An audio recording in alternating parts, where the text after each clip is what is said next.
Hey guys, it's Darius the Dumb here, aka Teddy Tarot, and what we're doing now is we are doing your single card, how do I see myself, self-care chicken. So what's going to happen is I'm going to create us a grid here or a clock with our cards, and we're just going to go straight down the line, get the card, and find out who you are as a person, how you see yourself.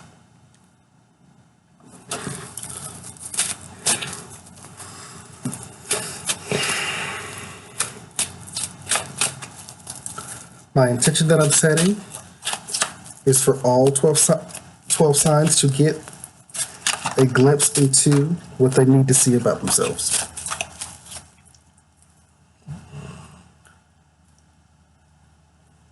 Some of you guys have low self-esteem and need to know your worth. Some of you have gotten a little bit out of pocket and need to be reminded of some things. So we'll see. So we're just going to go around.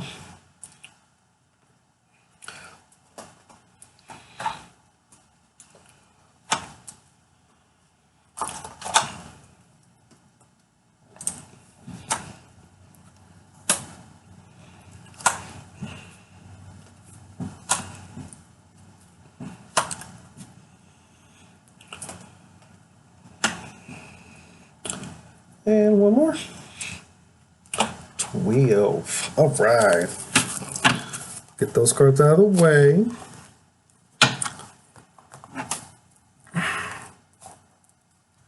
And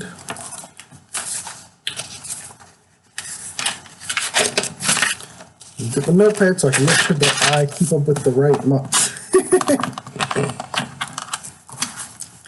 Alrighty. Alrighty, as kind of a shout out to Virgo for having the most successful video I've done so far. The March the 24th through the 26th read that I did for Virgo received an astounding amount of views, and it also garnered me my first comment. So, thank you, Virgo, and so this card is for you, and it is going to be, who are you as a person? No, I don't know. Which one? Is that you right there? I said that. That's you right there, Virgo. Queen of Pentacles. And funny you should get the Queen of Pentacles.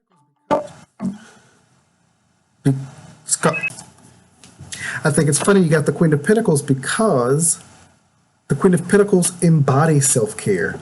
This queen rules the element of earth. Deeply comfortable in her home and environment, the Queen of Pentacles is a nurturing soul, a person who exudes care and compassion. She is the embodiment of the Empress archetype. The Queen of Pentacles is someone who's really grounded in their life. They have learned to feel their way through life, listening to their heart and their body and understanding the way they communicate on all levels with their environment.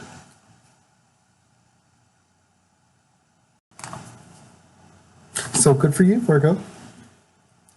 There you go. Ready. All right. Next we have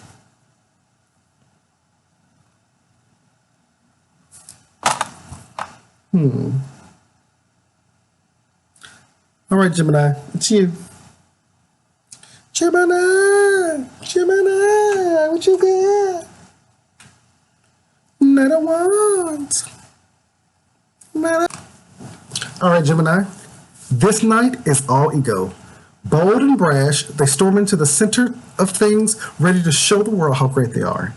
They have all that kind of rakish attractiveness about them, something about how wild they seem. This could be really fun. It's good to have the Knight of Wands around. They're fun at parties. They know how to get the crowd going. It's also good to be around this kind of confidence. The Knight of Wands isn't afraid to take the first step and get things moving, inspiring others to come along. A typical night, this person hasn't quite got a grip on their power yet, so it often comes out in these clumsy, over-the-top ways. This card can represent someone who's all fired up with ideas and the urge to act, but hasn't thought of the or felt through things yet. They don't have a container for the fire, it's just running wild. But I see a very inspiring person who loves to lead, maybe someone in your peer group who seems to have a really fun, adventurous life, or someone you like to be around. Their energy is infectious, and people are drawn to their easy charisma. So that's you, Gemini. Go for it then. And for you that's listening here, Gemini, if you don't feel like that's you, it might not be, but that's the type of energy you have. That's what you can bring out, and that's how people interact with you. So, it's you, boo. All right, Libra, where you at? You, Libra? Libra, are you here? Okay.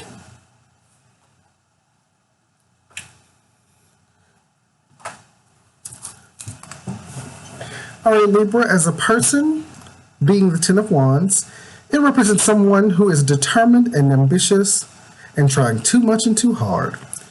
A person who doesn't delegate responsibilities and gets overworked and exhausted. These people are worn out, tired, and exhausted, yet determined to finish the tasks that they have started. These people are dutiful, but too much burden doesn't let them look at or enjoy the bigger picture of life. They only work. But this is what I see when I look at the Ten of Wands. I see that the bundle that's being carried is contained. It's neat. This is somebody who, however they live their life, they've mastered the art of what they have to do. Out there, Libras, yes, you're carrying those 10 wands, but you got them all together. None have fallen. And it's difficult for you to do, but you're built for it.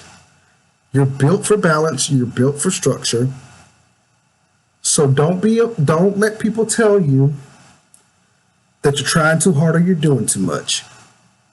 They don't know your style, and they don't appreciate the way that you approach life. Now, I will say, make sure that you do take the time to enjoy the fruits of your labor. But Libra, you are exactly as you are. So you keep on carrying them wands for you. Alrighty. Next we got Aquarius.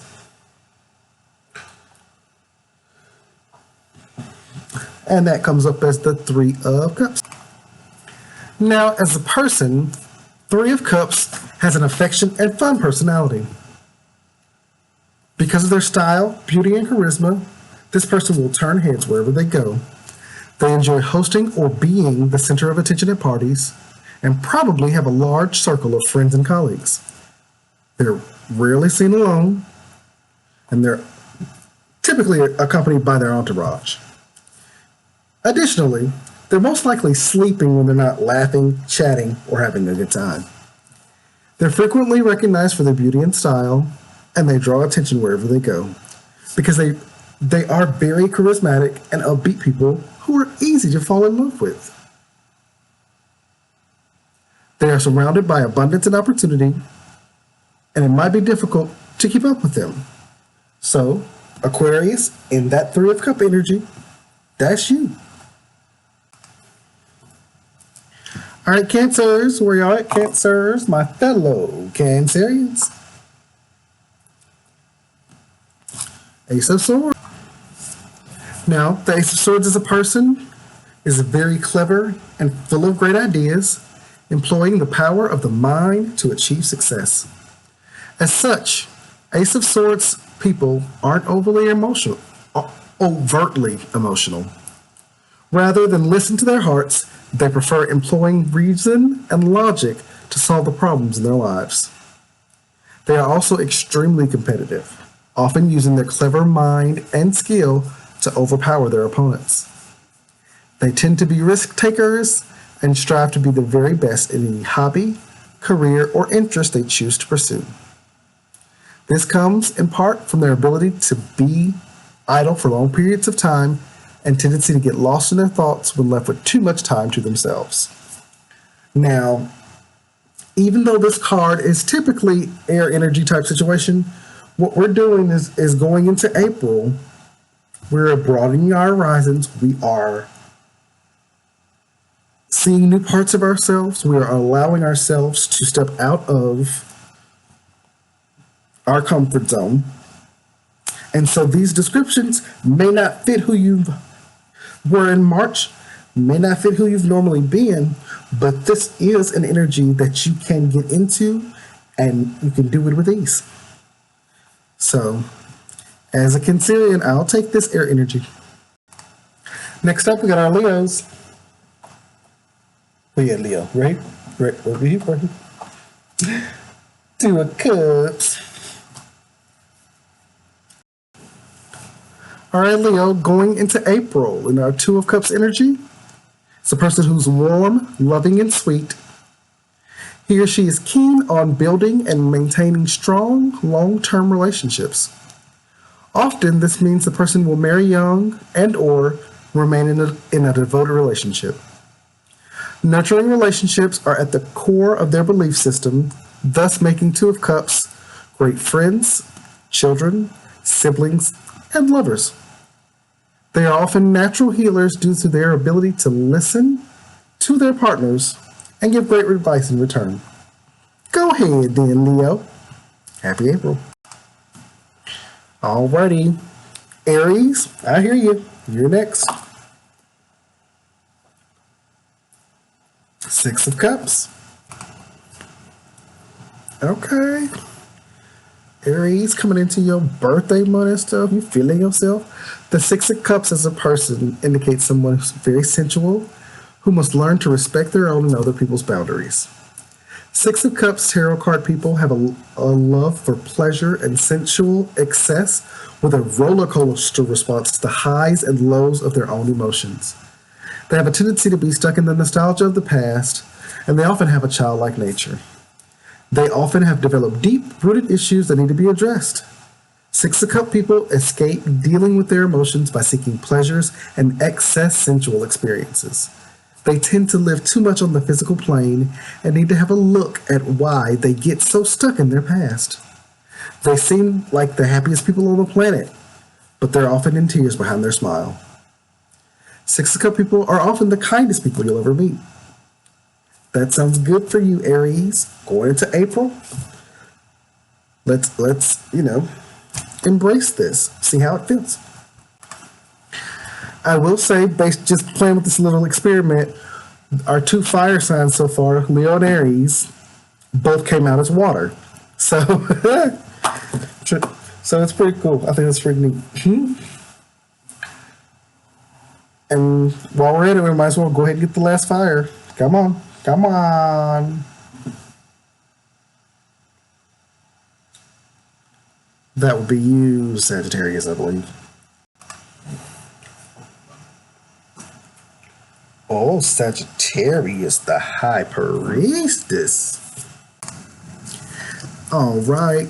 The High Priestess intuits and interprets hidden and secret things. She's wise, patient to the point of indecision and stagnation, and discreet to the point of being secretive and even deceptive. Be careful with that one, Sagittarius. Oh, Lady Capricorn, you're next. Queen of Wands. All right, Capricorn, this is, as the Queen of Wands, you got this creative confidence. This is the kind of person everybody wants to be. The Queen of Wands has all the confidence and dynamism of the other Wands characters, but hers is truly grounded in passion. She lives a life that she really loves and owns it all with joy. Even the rocky patches, this isn't about having a perfect life. This may be an unusual person, someone who does things differently, but there's no fear or shame in it. The Queen of Wands is loud and proud and never apologizes for herself. Like all queens, she's done the work. She's looked deeply into her own soul, and she has understood on a spiritual level who she is. Knowing this, she doesn't care about anyone else's opinion. She's doing great as she is. There you go, Capricorn. Pisces. Pisces. Where you at, Pisces? Oh, okay, D. So Pisces going into April in the world energy represents someone who sees the bigger picture and understands life's guiding forces. This person demonstrates great empathy and feels deeply connected to their surroundings. This understanding typically gives them the desire to give back to their community in the form of charity work or public service. So good job, Pisces. All right, Taurus. I guess this is you. The 10 of Swords. All right, Taurus. Hate to tell you, but going into April, the 10 of Swords as a person indicates someone who often finds themselves in hardship and struggles. They want to free themselves from dependency and feel relief when their relationships, jobs, and projects ends. 10 of Swords people often end up living dramatic and even violent lives, but it still gives the person a sense of freedom. This is someone who struggles with being happy. 10 of Swords people feel comfortable with the loom and gloom where they can lick their wounds. They know they need to heal and dream about better times, but are afraid to actually live a new way of life. They find all kinds of relationship exhausting, mostly because of their constant feelings of failure and ruin. They come across as cold and distant. So with that 10 of Swords, that's a warning for you. So if you don't want to have that, if you don't accept that, you don't have to. Don't be like that. Just be aware that it's possible going into April that could be your energy. And last but not least, we got my fellow water sign member, old Scorpio with the King of Pentacles. When we meet the King of Pentacles, we feel immediately his regal and generous presence. He's a provider and protector, for under his care is a flourishing and abundant kingdom, where its citizens are prosperous and encouraged to grow. He is naturally responsible